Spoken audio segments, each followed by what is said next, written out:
We all think of our home as our safe haven, right? It's the one place we can shut the door on the outside world. But what if I told you the biggest threat to your health might actually be lurking right there in the very air you're breathing right now? I know, it sounds crazy. But get this, according to the Environmental Protection Agency, the air inside our homes can be up to 5 times more polluted than the air outdoors. Yeah, not a little bit more, 5 times. That's a pretty startling fact when you think about it. So that begs the question, right?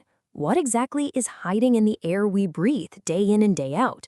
Well, let's pull back the curtain and actually see what invisible things might be impacting your health without you even knowing it.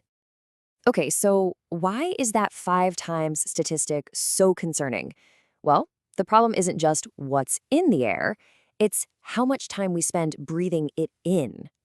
That's right. The average family spends about 90% of their time inside.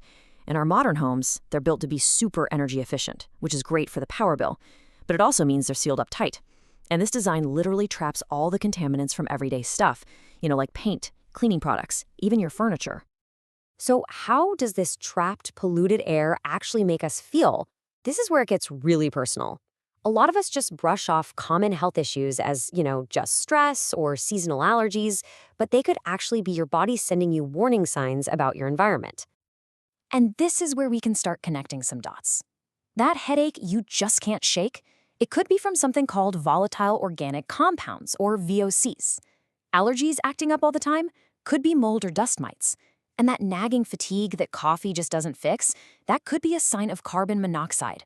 This is a really big deal, especially for kids and the elderly, who are often the most vulnerable.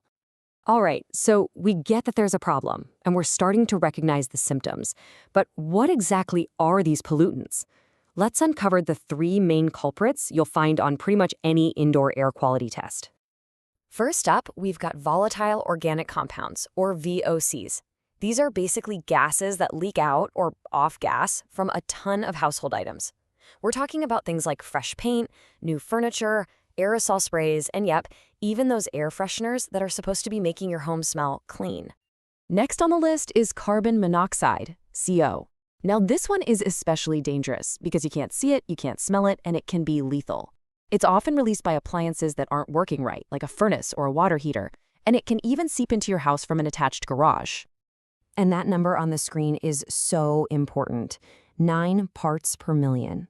It might not sound like a lot, but with carbon monoxide, a level that small is a huge red flag. It means there's a problem that you need to deal with immediately. It's definitely not something to put off.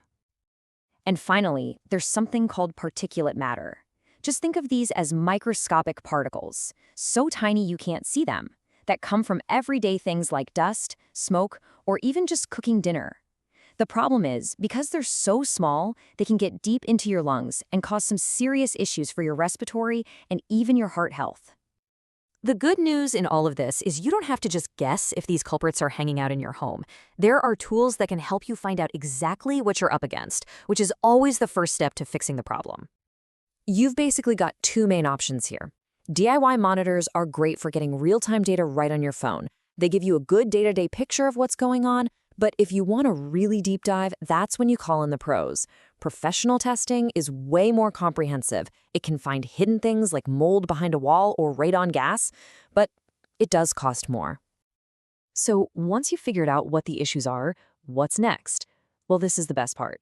Testing isn't really about just finding problems. It's about creating long-term solutions. And here's a totally doable action plan.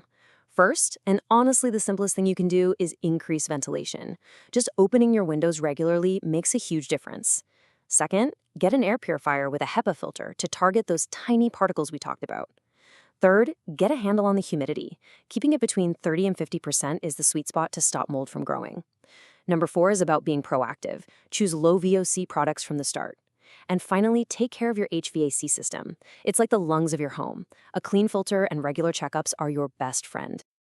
In the end, it really all comes down to this. We put so much effort into making our homes comfortable and safe, but if we're not paying attention to the very air we breathe every second, we're missing a massive piece of the puzzle. So it's worth asking yourself, your home is your sanctuary, but is its air really protecting you?